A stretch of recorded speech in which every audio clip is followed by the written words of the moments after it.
Yaya, tozali koloba tongo midi pokwa. Mwasi ya kobala batala kana bizaleli. Ata mwasi yango aza na bote ndenge nini. Yaya, soki comportement ezali malamu te eko riske etia yo na ba problème. À part cela, yaya, bato baiki bakanisaka lokola, oh non, mwasi poza na comportement malamu, il faut que joye kaka na mboka, ojue na Afrique, oye na poto, oye na Afrique du Sud boye, akoza na comportement ya malamu. Yaya, mwasi ata ojue na Afrique, ata mwasi ya Afrique, tango okeye na poto, akomi mwasi ya poto, et vice versa.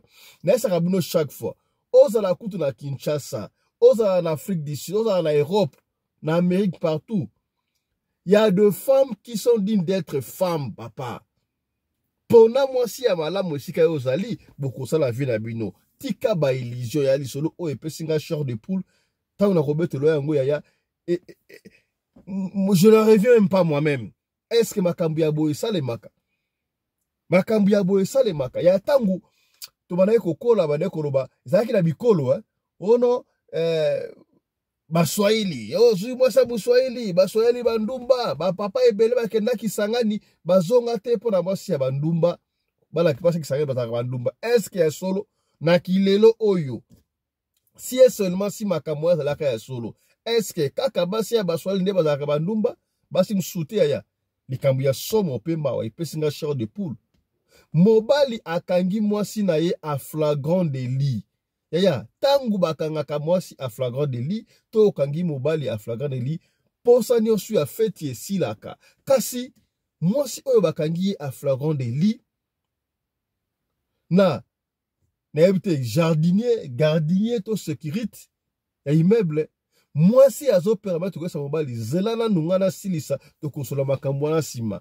Pona nini, mwasi oyo akenda ye kobala yaya, il paraît, na coutume na bango, basala kabango ba cérémonie, na tondolo, pona mobali, ayokaka, malamu makasi koleka. Alors, conséquence nango, ezali ke, soki, fete salamite, mwasi akomaka na ba problème, ya li soto robete, ya epesinga yama mutuko soa, ya epesinga yama mutuko soa, bande koboko taboya koyoka yango, awa, epesinga chair de poule. Mbote na bino bandeko balandi ya radio Lokoye télévision bisika nyonso tu bozwami. Merci na confiance pe fidélité. Bozali ko continuer ko pesa programme oyo radio Lokoye masolo epai wapi chaque fois tokutanaka pona ko solo la makambo zali koleka na communauté na biso africaine. Mingi biso ba oyo tolobaka lingala ngai komona ngai Fiston Pelende tata ya Sedek. Hiver et bandi awa esika tozali. Alors tozali banda en route vers quelque part. Yango moni image et ça là un peu moins brouillard mouké, mais il faut pas nous tenir rigueur na image à prière, mais plutôt suivre histoire auto kobete la yo. Yaya mokilo eza makam. Tokoba kobitu na tobala kapona. Est-ce que réellement mutabala kapona feti to pona complémentarité? Ngai pesa kangai mutu ko soya ko saka la terre msusu. Okomona mwasi msusu abali alingia bo malibala pona fete sala makate. Bon, pona kozala satisfait la libala, fête en principe, il faut ça la maka combien de fois? Chaque jour, une fois par semaine, 2 fois par semaine, on ne sait pas, après 1 mois, 2 fois, on ne sait pas, et puis, écolo na écolo, tribu na tribu, et ça la kalandenge nango, yako vivre. Batuna batubana ba niveau de culture na bango. Par exemple, bandeko na biso ya Kasai okomona moi si soki ya Bali azali na droit ya ko bima libanda te ko kende ko zomi bale msute chibao ekolanda soki chibao ekoti ezalaka na ba problème. Ba Congo basana oya bango. Bangala peut-être baba net yoka ka mongala akosa la mibali ezanango normal na ebité. Parce que la polygamie c'est le fait d'avoir deux femmes, plus de 2 femmes. Basi ebele. Polygamie. Si y a la polygamie, mon bas a droit à la sebele, toyoka malaba polyandrie peut exister. Tout à l'heure dans la République démocratique du Congo le parlement tango ba ngaba voter de loi que polygamie est comme officielle.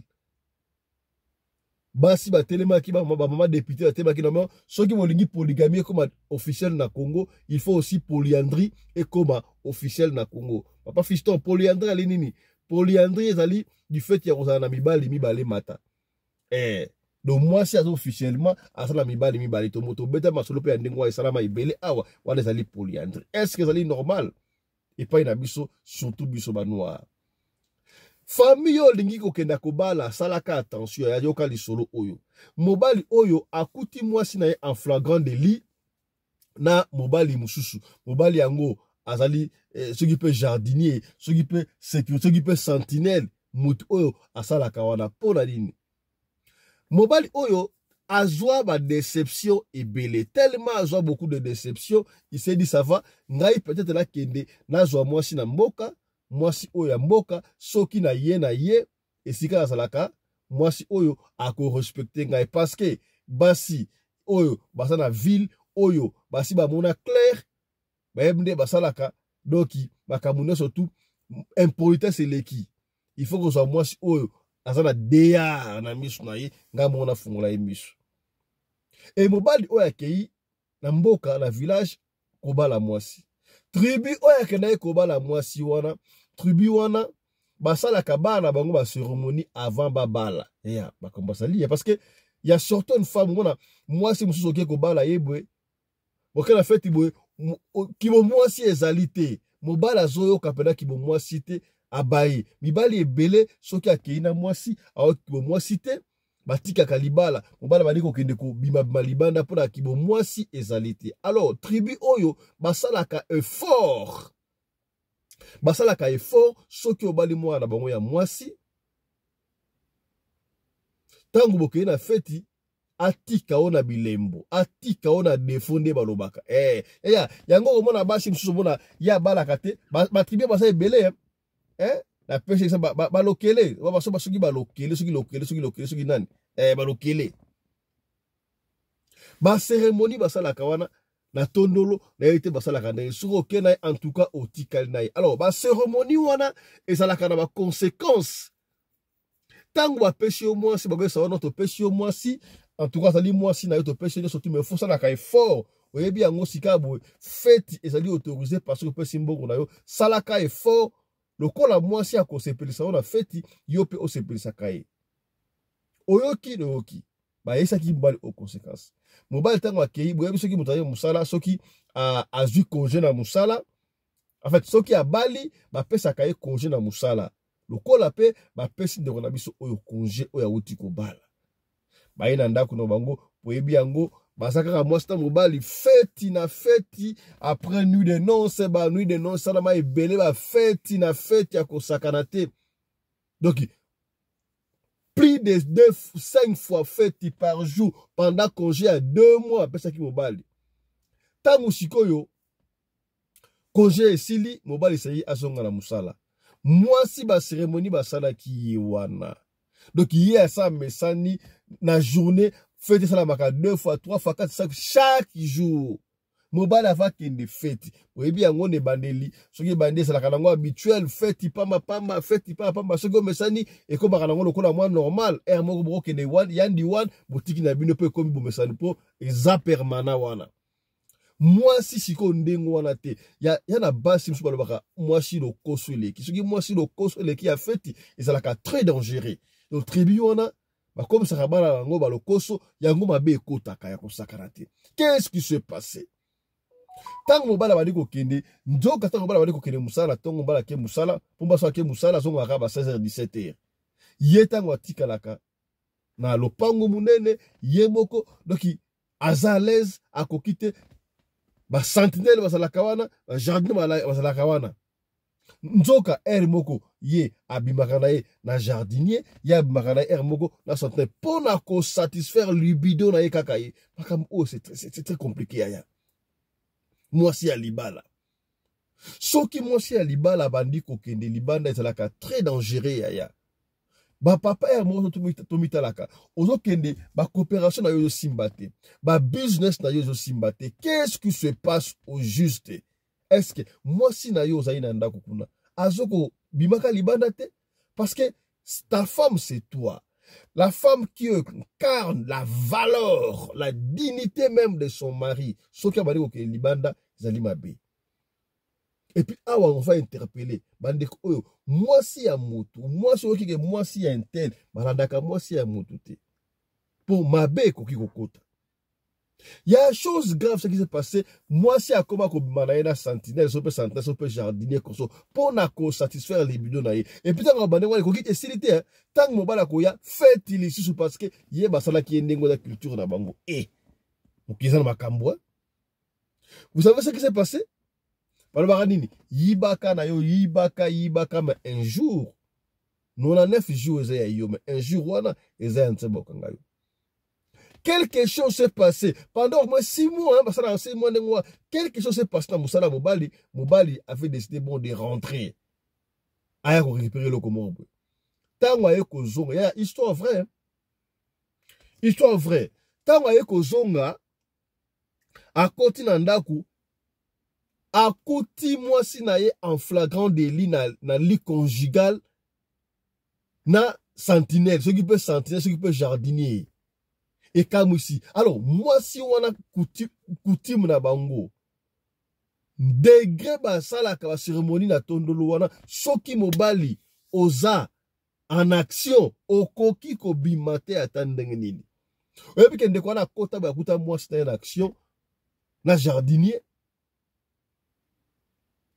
Abi, mais qu'est-ce que vous faites là? Jardin a simba jardin boy jardin bi tikanga na nuna silisa po ba bilengia boy na on a yoka yango te tikanga na silisa patron on va autorosola après. Même si moi je t'aime, toi qu'est-ce que tu fais? Moi ça a dit non, laissez-nous terminer et puis donc on verra la suite après. Ce que au silika il faudra battre la santé au yangai et un peu l'action. Au film au bakambaso il y a la réalité.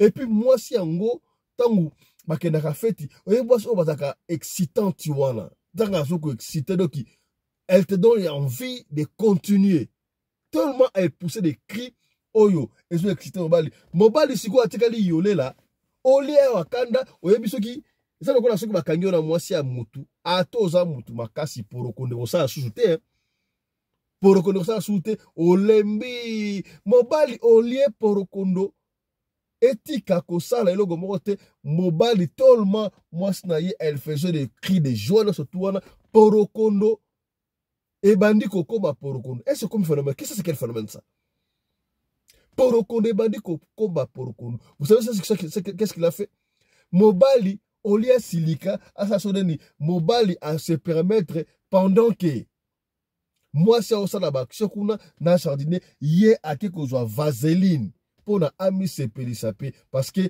moi c'est après ça va créer des choses ça c'est quel ça c'est de la folie histoire vraie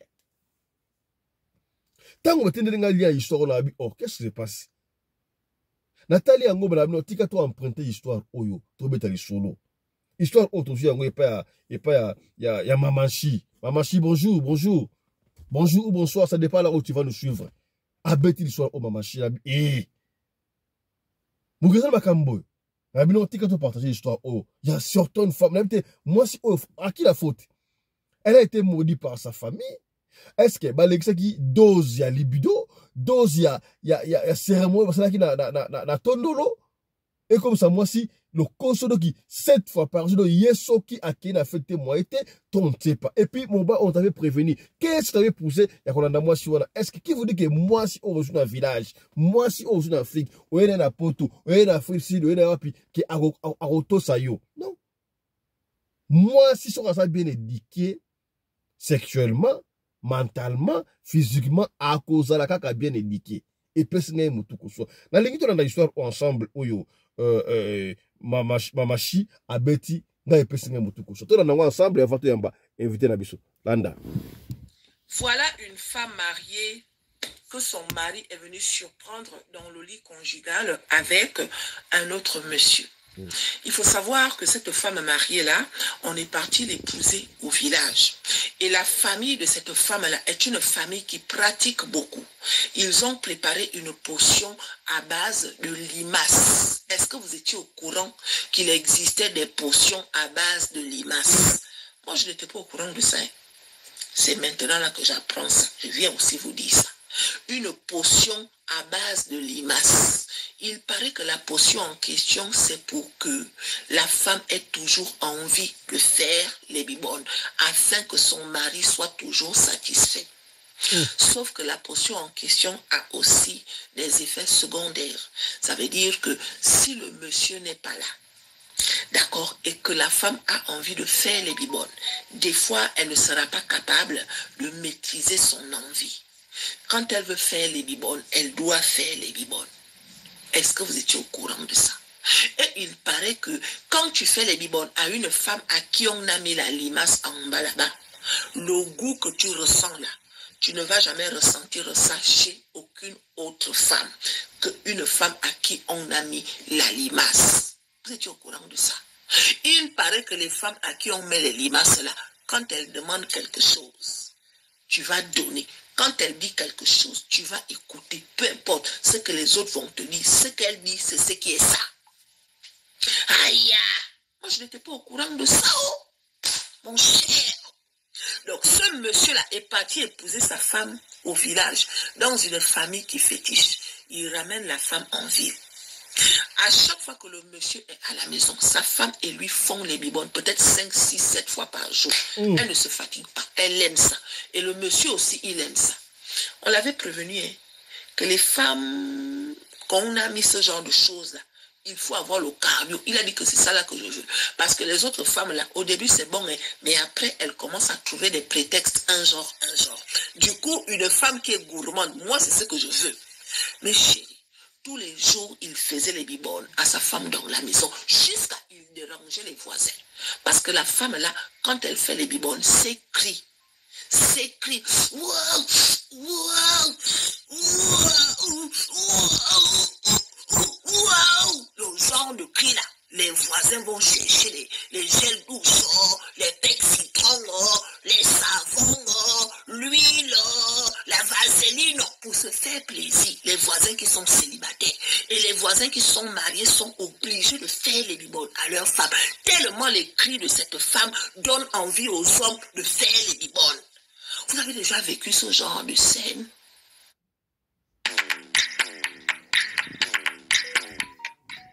Voilà. Vous avez déjà vécu ce genre de scène? Non, dites-moi dans les commentaires. Vous avez déjà vécu ce genre de scène? Avez-vous déjà eu affaire à ce genre de femme à qui on met les limaces en bas là-bas?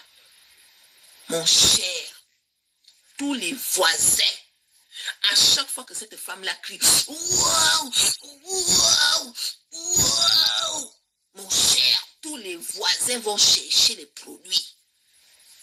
Aïe!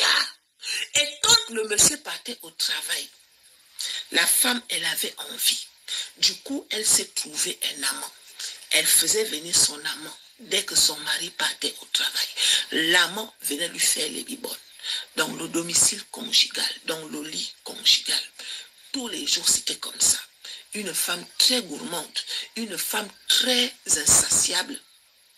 Mon cher, les voisins ont prévenu au monsieur. Mon frère, c'est vrai que tu nous fais du bien. C'est vrai, mais on n'en peut plus. Parce que même avec l'amant, quand elle criait, les voisins prenaient les gels douces, les savons, tout ce que vous connaissez, un genre. Aïe! Ils ont dit au monsieur que pardon, il faut que tu trouves une solution concernant ta femme. Le monsieur ne croyait pas. Il ne croyait pas. Il a dit que ma femme ne peut pas faire ça. Laissez-moi tranquille et tout, nanani, nanana. Jusqu'à un jour, il est rentré à la maison. Il a trouvé sa femme en train de faire les bibones avec un autre homme. Mais chérie, je n'ai jamais vu ça. Il trouve sa femme en train de faire les bibones avec un autre homme. Sauf que l'autre homme, quand il voit le mari, il ne s'arrête pas. Il continue de faire les bibones. Tellement la limace était en train d'aspirer son micro. Le goût était tellement intense. Il avait trop le goût pendant qu'il faisait les bibones à la femme de ce monsieur. À un point où il dit au monsieur que laissez-moi finir. Laissez-moi finir. Et la femme du monsieur dit à son mari que tu attends. Laisse-nous finir. On va s'occuper après, on va se prendre après, on va se parler après. Le monsieur demande à sa femme que, chérie, qu'est-ce que tu fais? Elle dit, stop, laisse-moi finir. On finit d'abord de faire les bibodes. Après, on se voit. Est-ce que vous avez déjà entendu ce genre d'histoire? La femme et l'amant sont en train de faire les bibodes. Et le pantalon du monsieur est en train de se gonfler. Triple XL. Aïe, jusqu'à le monsieur, il est parti chercher le bec citron pour se faire plaisir pendant que sa femme était en train de faire les bibodes avec son amant. Vous avez déjà entendu ce genre d'histoire? Si tu n'as pas entendu, il ne faut pas dire que ça n'existe pas. Voilà ça. Elle crie. Waouh! Waouh! Le voisin, tous les voisins sont en train maintenant de prendre les gels douches, les savons. Ceux qui n'ont pas font les bibones à leur femme. L'amant est en train de faire les bibones et le mari est en train d'utiliser le bec citron. Mon cher, quand ils ont fini là, le monsieur a fini. Bagarre maintenant. Entre le mari et l'amant, bagarre. Comme si ils avaient été envoûtés et désenvoûtés d'un coup. Bagarre maintenant. Entre le mari et l'amant. On peut faire ça. Le monsieur a voulu renvoyer sa femme. Mais la femme a dit au monsieur que c'est moi que tu écoutes quand je parle. Tu veux renvoyer qui au village? Tu crois que tu peux vivre sans moi? Essaye de me renvoyer, tu vas voir. De toutes les façons, en dehors de moi, tu ne peux avoir le goût des bibones avec aucune autre femme que moi. Donc le monsieur, il vit ça en ce moment. Aïe, il vit ça en ce moment. À chaque fois qu'il part au travail, il sait que sa femme fait venir un amant à la maison. Mais il fait comme s'il n'était pas au courant. Les amis lui ont prévenu. On t'avait dit. On t'avait dit. Il a dit que, je ne sais pas comment faire pour sortir.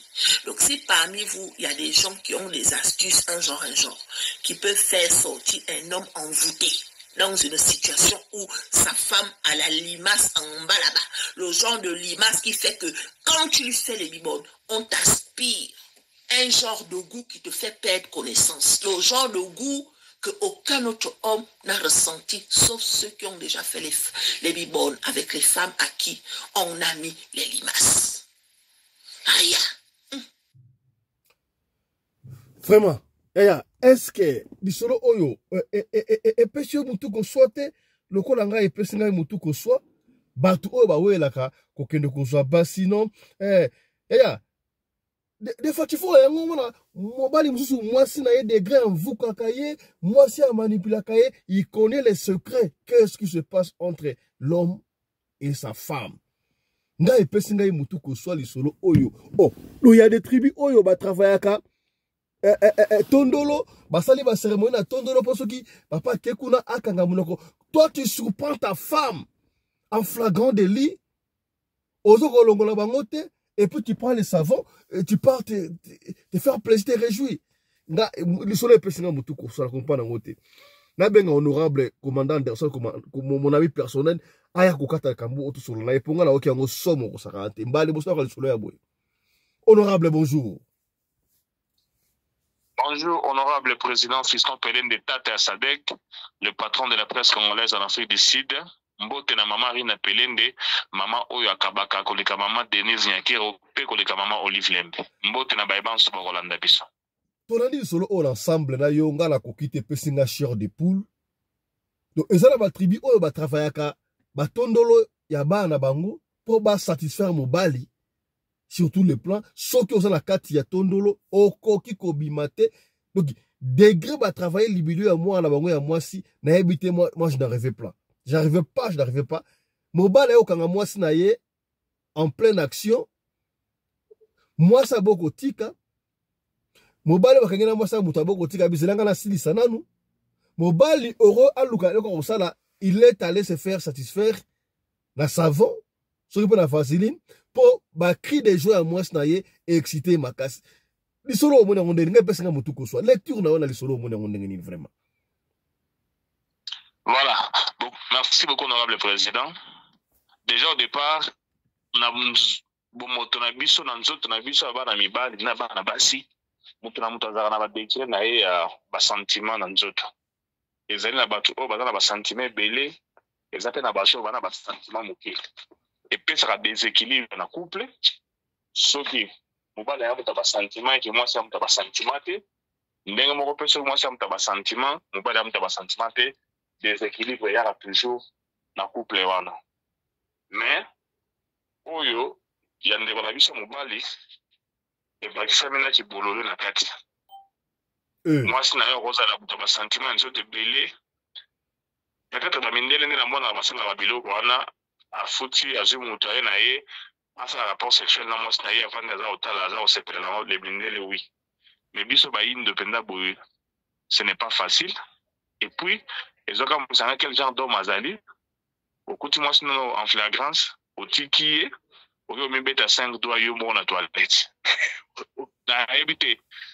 ya possession bakomisa ye ntaba na ndimi te aza mobali ya solo parce que un homme eza na eloko ekosala epasi te na mokili lokola kokuta motu mosu amateli mwasi na ye mais soki yo okomi wana base permettre bayebisa keno tikanga na silisa nanu otiki bango oki omibeta 5 doigts yo moko seke oza so mobali te seke oza so motu te parce que motu nyonso na zuwa motema pasi stress na ye evandaka ezalaka soit epa mwasi na ye soit epa mobali na ye surtout yo mobali sikoyo depuis pire ke na mobali oyo okuta mwasi na yo bazobete makembese yo ozwi otiki bango nano basilisa fo batala famille wana fo batala mwana bango mobali bien wana alasoma mobali te basaka komiseni taba obien libata donc asaka komi yango parce que mobali place wana kutu nde babimisaka machete nde mibali babomaka bato na bambendi mais oyo aye nayebi te douceur ou bien kibolole ou bien nini nayebi te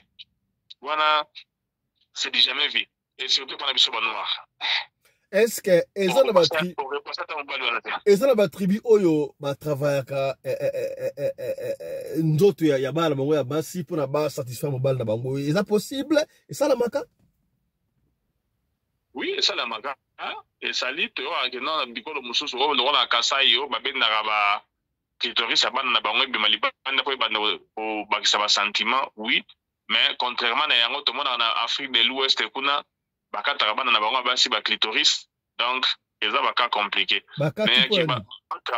bakati yango mpona nini bakati bango bon toyebi te normalement soki mwasi clitoris ya soki te ondire sentiment ekokoma moke peut-être mpona koefike makambo neti oyo ya mwana mwasi akomi na yango oyo kokoma na basentiment ebele okoma lokola libata peut-être mais il est vrai que garçon oyo dose ya kiso basala bana mwasi na ye eleki ndelo olie esuka kaka ya mwasi ekomisi mobali bolole parce que soki mpenza mobali azalaki batravaille mpo na ye eke normalement se esu yana mpe aza na basentiment ebele likolo na yango aye kobakisa nga likiliakila ya kokomisa mobali bolole parce que oyo degré ya boye oyo mobali akomi bolole mais soki eza na batribu oyo batravaillaka bato ya basi na bango ebanda obakisa bango basentiment ezali toyebi makambo nyonso mokili te tokoboya yango te batribu wana mpe yakoki kozala mais soki ebandi okoma na excès neti ya mwana mwasi oyo excès ekomi ya mabe ozoyebisa mobali no atika nanu azela nanu bosilisa ata yo moko nayebi te na bafamille yango oyo basaleleki bikiliakila yango wana biso bayoki lisolo baregrete na yango epuis mobali oyo soki avandi mpenza bomoto boye aki bomobali na ye mpenza acomprendre ke non oyo ekomeli oyo Est-ce que on va finir tout de suite là, mon ami personnel, commandant Congolo Anderson de Djobour. Mais moi, comme moi, belé, Bamibal belé, nous on préfère aller prendre moi si en Afrique, na Congo, quoi en Afrique du Sud, awa, to quoi en Poto, po basi a Poto, basi a Afrique du Sud, basa mitu makasi. Est-ce que on a tes zwana? Mutako ba le sika azali kaka to ifa ke zo mwasi na pays aye na ye sika azali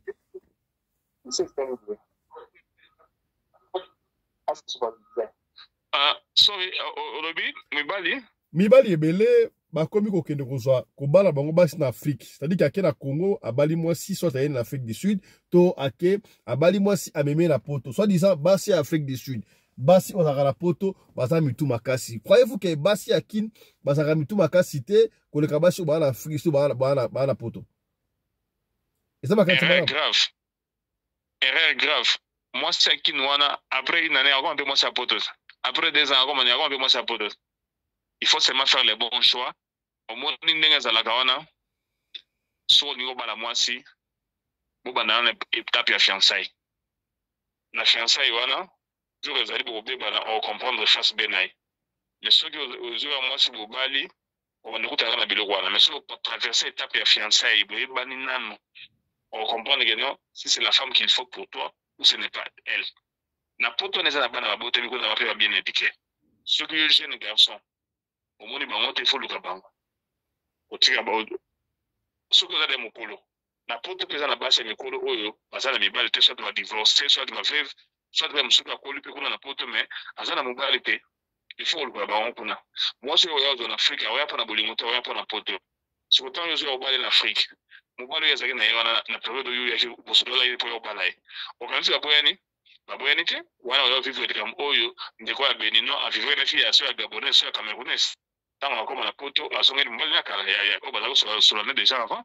Donc c'est une erreur grave. Na poto basa bana malamu bazali na poto basa bizali malamu bazali na poto basa kitoko pe bazali.